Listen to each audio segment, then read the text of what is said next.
Welcome to this week's edition of Flashback Friday, your opportunity to get some good review by listening to episodes from the past that Jason has handpicked to help you today in the present and propel you into the future. Enjoy.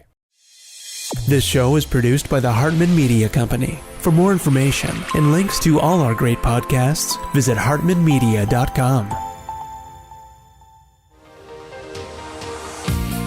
Welcome to the Creating Wealth Show with Jason Hartman. You're about to learn a new slant on investing, some exciting techniques, and fresh new approaches to the world's most historically proven asset class that will enable you to create more wealth and freedom than you ever thought possible. Jason is a genuine self-made multimillionaire who's actually been there and done it. He's a successful investor, lender, developer, and entrepreneur who's owned properties in 11 states, had hundreds of tenants, and been involved in thousands of real estate transactions. This program will help you follow in Jason's footsteps on the road to your financial independence day. You really can do it.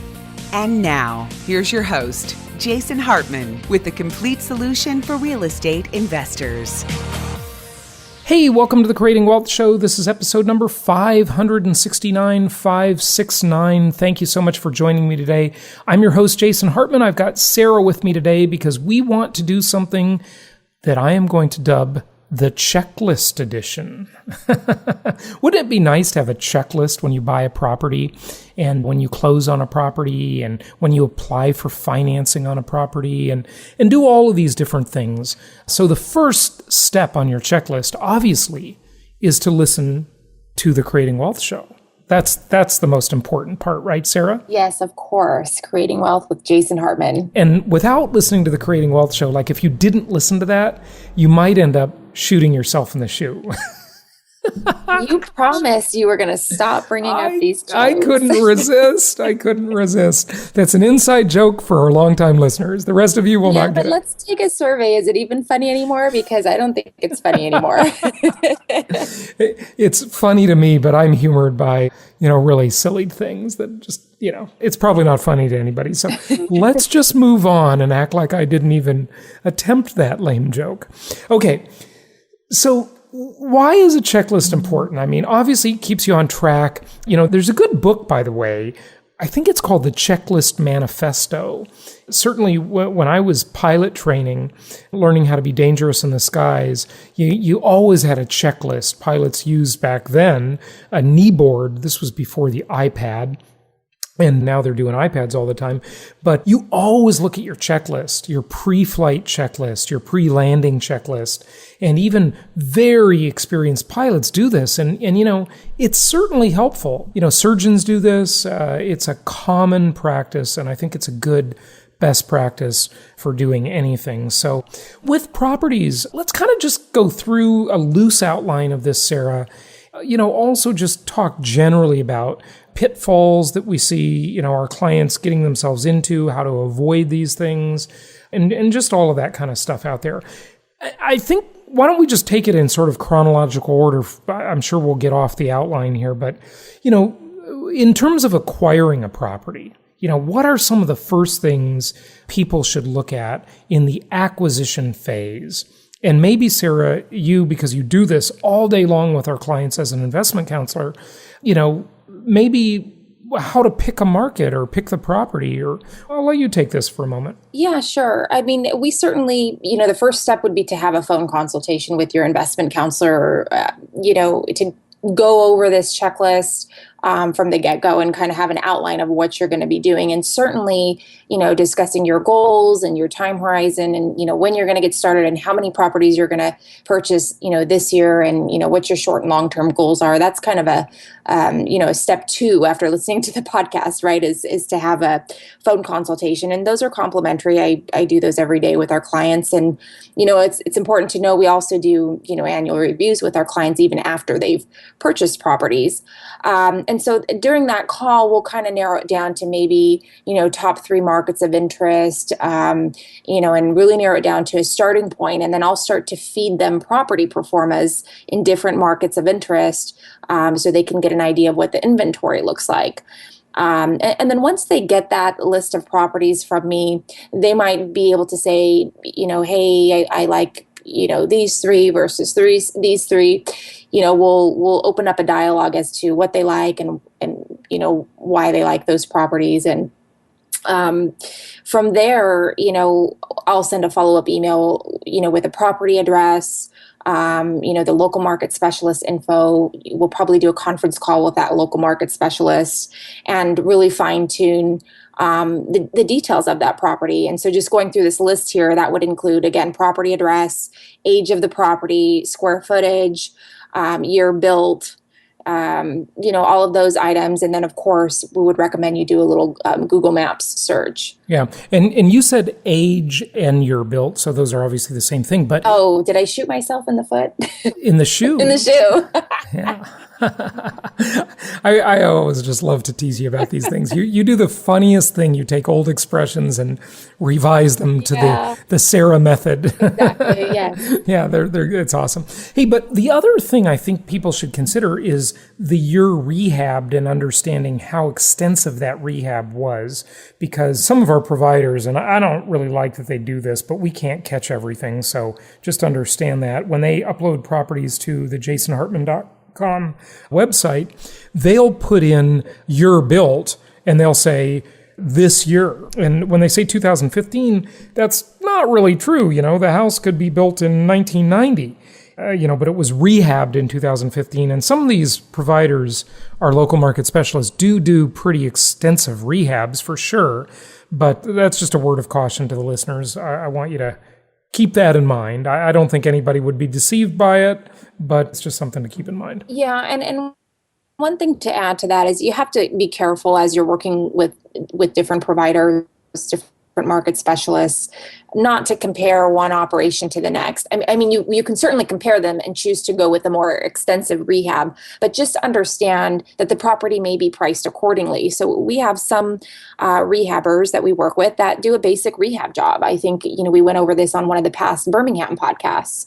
Their whole philosophy is to keep it really simple. The minimalist method, yes. And then you go to, Chicago, and they do a very extensive rehab. But you may get a better deal on the property that, has had less work done to it, because that passes through to the investor. So yeah, no question. So it's all a function of price. Every property will sell at the right price. It's not necessarily a question of, I want the more extensive rehab versus the less extensive one. It's, you want the investment that performs the best. And that's really the thing to look for. So very good point there. Very good point. Welcome to this week's edition of Flashback Friday, your opportunity to get some good review by listening to episodes from the past that Jason has handpicked to help you today in the present and propel you into the future. Enjoy. Okay, so there's some great online tools nowadays, of course. Looking at Google Maps, Google Earth, and seeing what's around the property, that's an important thing to do. Looking around the street view, getting a sense of the street that property is on. You can do this all virtually nowadays. Isn't that awesome? And also consider that area, where's the closest shopping center? What types of, facilities does it have? These are all good questions to ask, right? Yeah, absolutely. And those are things that a lot of times we'll cover on that conference call with the local market specialist. So yeah, where's the nearest Starbucks? Where's the nearest Home Depot? Walmart, those bigger names can be attractive to, a potential tenant wanting to lease the place, They sure can, but they tell us one more thing. We're just going to rely to some extent on these big retailers, and we're just going to know that, if a big retailer is willing to build a Target or, any of the national chain restaurants are willing to open restaurants in these areas, then, they must think that there's growth. They will generally not make mistakes. Of course, they get over-speculated too, just like everything does. I do believe firmly that this country, it seems like every city I go to, I ask myself the question, how many and you think I'm going to say Starbucks, by the way, but I'm not actually. How many CVS's, how many Walgreens, and how many Rite Aids do we need? How many drugstores, and these aren't really drugstores anymore, they're like little mini Walmarts, really, in a way. But how many of those do we really need? I mean, they're all over the place. That's just got to be overbuilt. I mean... Well, I like Rite Aid the best. They have the best ice cream. Oh, really? Okay. Well, there you go. There's a reason. I remember one of my friends posted on Facebook recently. She and her daughter were I think they were at a Walgreens, and her daughter made the cute kid comment, this is the greatest store on earth. Yeah, that's awesome. It's really amazing. Okay. So on this checklist, should we talk about once people choose an agreement, or a property, I'm sorry. I made the mistake there. Not that they choose an agreement, they choose a property. Then what happens next? Well, they've got a purchase agreement. They need to have a home inspection. What's the closing date going to be on that property? What about the joys of getting financing? Yeah, well, it's important that they get their financing approval in place prior to, putting the property under contract, of course. And so, that's, really the first step. In once they identify a market, we'll match them up with a lender that we have a history or a track record with and closing deals in that marketplace. And then, once we do narrow it down to a specific property or properties, we will request a purchase agreement that they'll sign and return, usually within 1 to 2 business days, along with an earnest deposit. That earnest deposit can vary from, $1,000 to $5,000 depending on the provider and the purchase price, but it's usually around $1,000 goes into an escrow account and it's applied towards, closing costs, et cetera. And so at that point, you really want to, once you have the property under contract, then next step is to have your third-party inspection done. And you should really do that within, 7 days of putting the property under contract.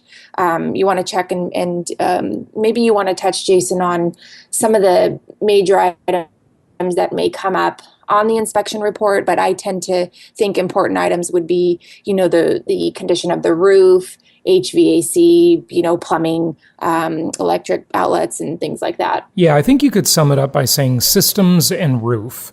Those are really important, but there are other important issues too.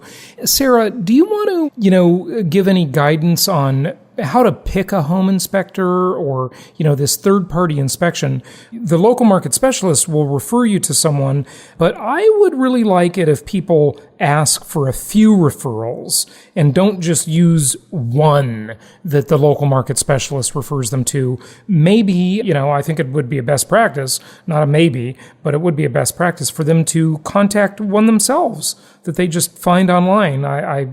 I bet you a lot of people aren't doing that, but I do think it would be a good best practice. Yeah, I always, we have a handful that we receive from the market specialists, and sometimes, when we have multiple providers in one market, I can send, maybe one provider refers to this inspection company, and I might send that name just to an investor who's buying through a different provider, right? So that it's not from the same person. But, the concern is, they could be in cahoots with the inspector. And so, yeah, it's definitely a good idea to consider just Googling and getting a third party that is not affiliated, with us or the seller. There is a website I wanted to mention. I think you've used them, Jason. I think we found them in Indianapolis, but it's Pillar to Post. Yeah, and that's Pillar to Post, and they're nationwide. They're kind of like the Angie's List for inspectors, I guess you could say. And let's just address that issue you brought up, Sarah, about cahoots. I want to address that being in cahoots concept. So the likelihood, there's a lot of shades of gray of cahoots, okay? So how do you like that one? 50 Shades of Cahoots. Sounds like a new comedy movie. Anyway, it's not like they will be in this big conspiracy, they could be, to pull the wool over the eyes of the buyer of the property. But, it's, hey, this particular seller, this local market specialist, this real estate company refers a lot of business to me, so I'm not going to be so picky on their inspections type thing. There's a lot of subtlety to this. Okay. If you look at Washington and how messed up our government is, it's not like all these Congress people are just accepting bribes where the lobbyist comes in with a suitcase full of cash. It's more subtle than that, and that's what needs to be discerned. So, I think it's good to, at least talk to a couple of different inspectors. And a lot of our clients are buying multiple properties in one area. And I think it would be an interesting idea to use different inspectors, maybe. Maybe you use 2 or 3 different inspectors. You're buying 10 properties in a given market.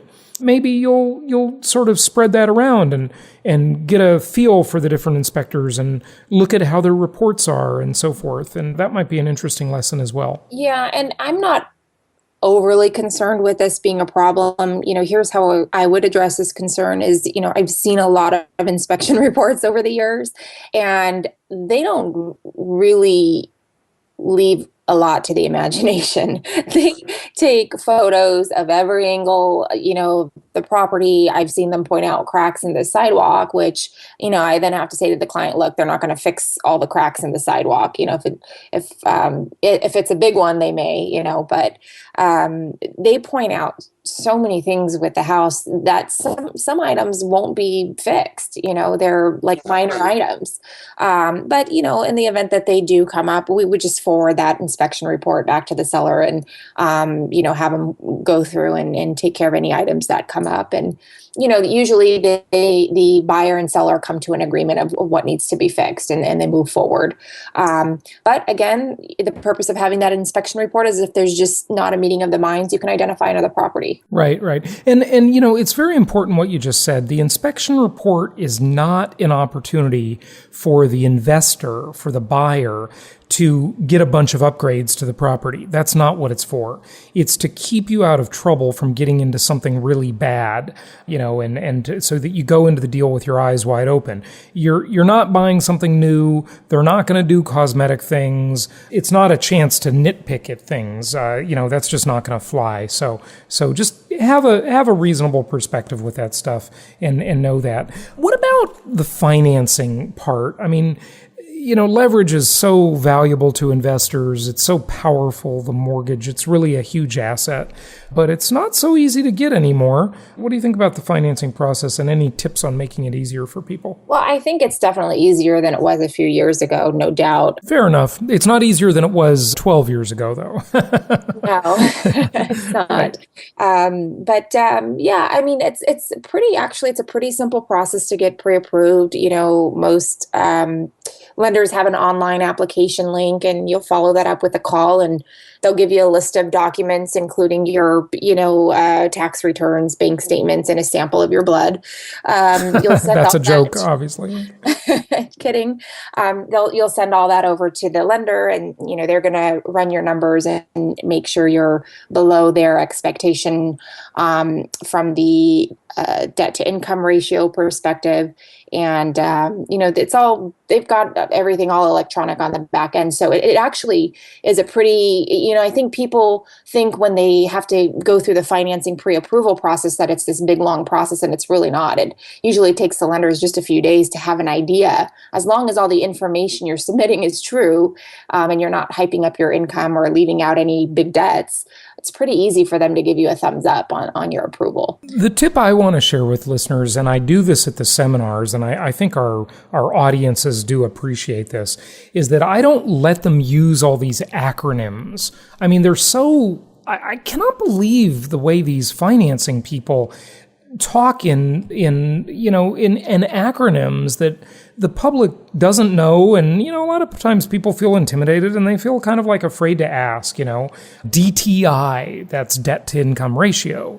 There are all these acronyms. Don't let them do that to you. Don't let them say things that you don't understand. Ask them questions and make them explain things. So I think that's another valuable thing. And a good lender will do that. But also, I think we should address the point of understanding which lender to use and understanding the concept of, how investment property financing really is a specialty, isn't it? It is. And, we like to use someone that we have a track record with in that market. They might not actually be in that market, but we know they've closed loans there for us before.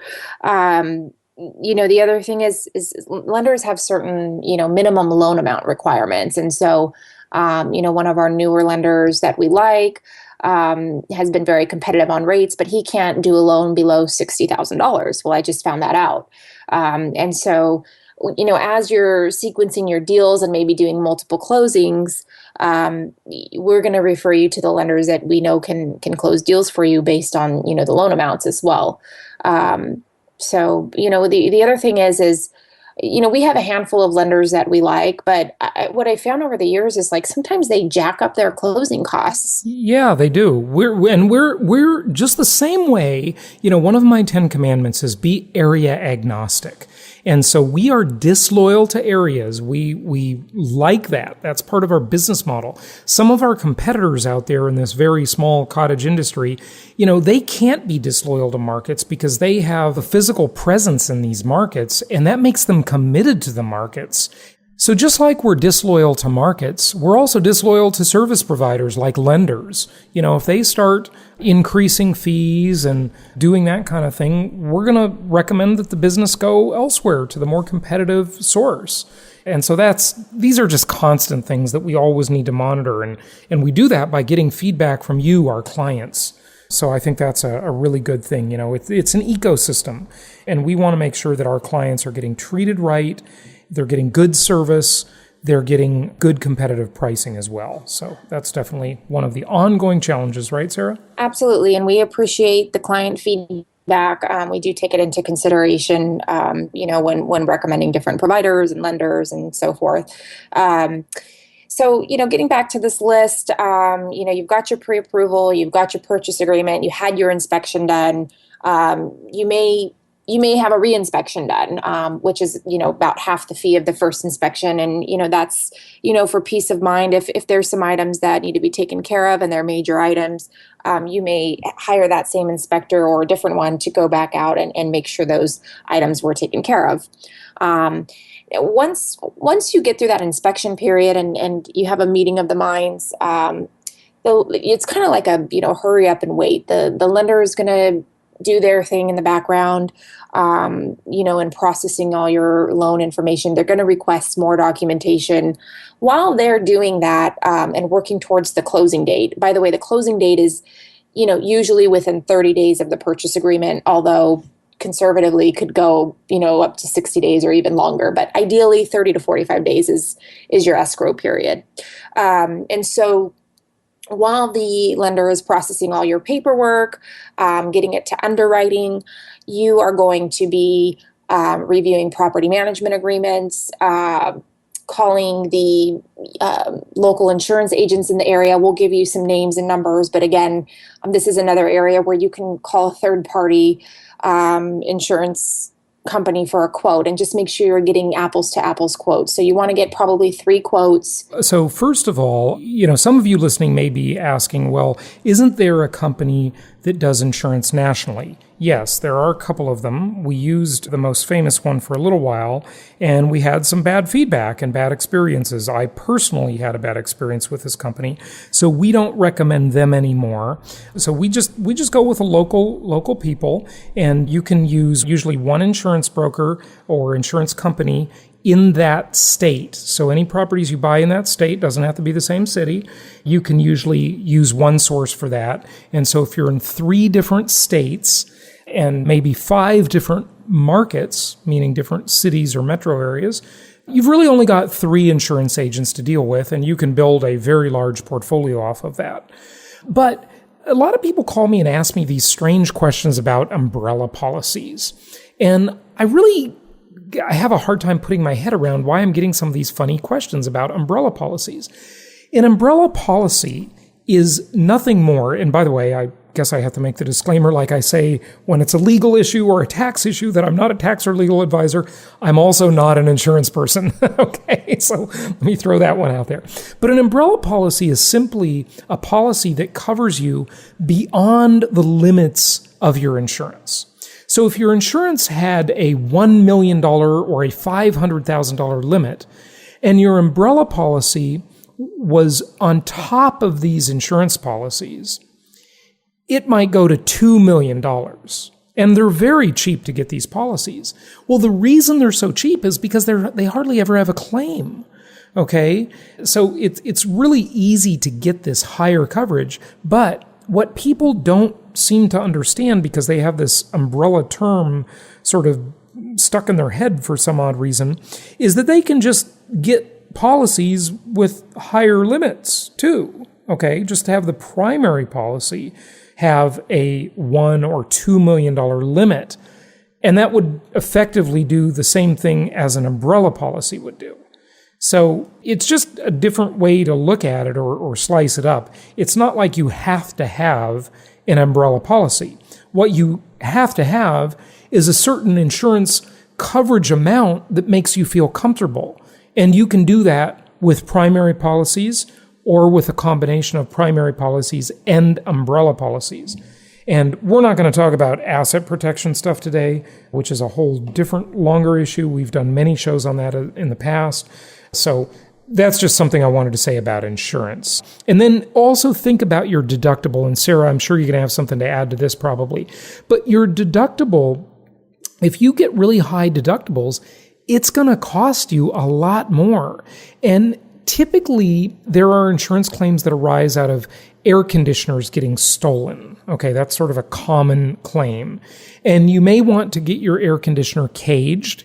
Now, I know if you live in Newport Beach or La Jolla, where I live, or Newport Beach, where I used to live, you're probably thinking, why are you even talking about this? Well, the reason is we're talking about areas with $60,000 to $120,000 houses.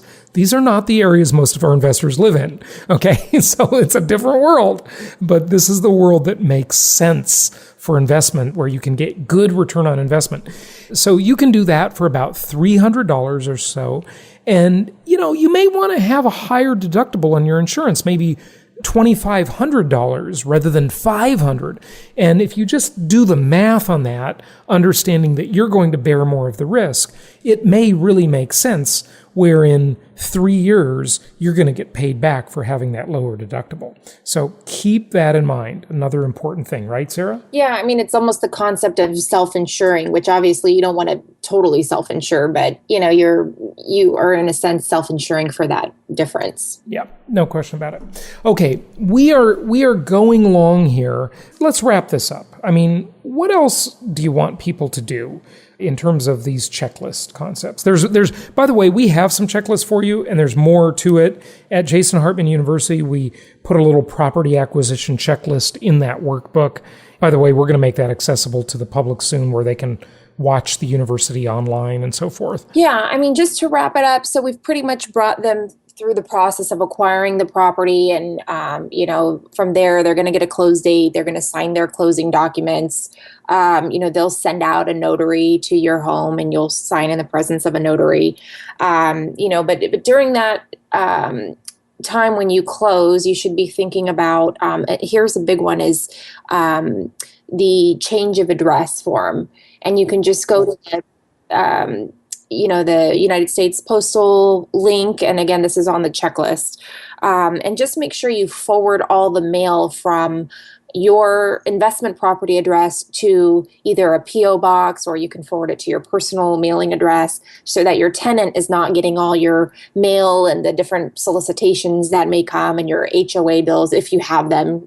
Ideally, you don't, but. Sarah, that is such a good point. Look at folks, your property tax bills, your homeowners association bills, if you have an HOA for your property, your insurance information should, of course, be sent to your address, not the property address, right? Well, that's in a perfect world. In the real world, it doesn't happen. So we recommend that you either go to the United States Postal Service website, and for $1, you can just do an online thing and have your mail forwarded. And you should just do this once a year. It's real easy. Takes like 2 minutes. It's super easy. Or you can get the form at the post office and it's free, but it's $1. Okay, so it's really easy to do online. I always do it online.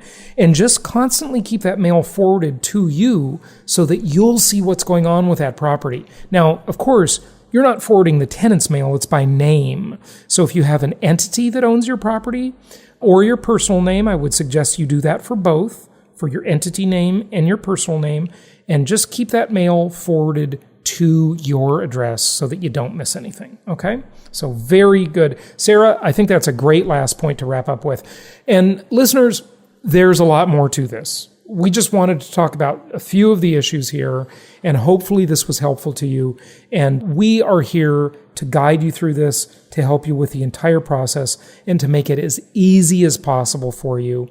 Income property is the most historically proven asset class in the world.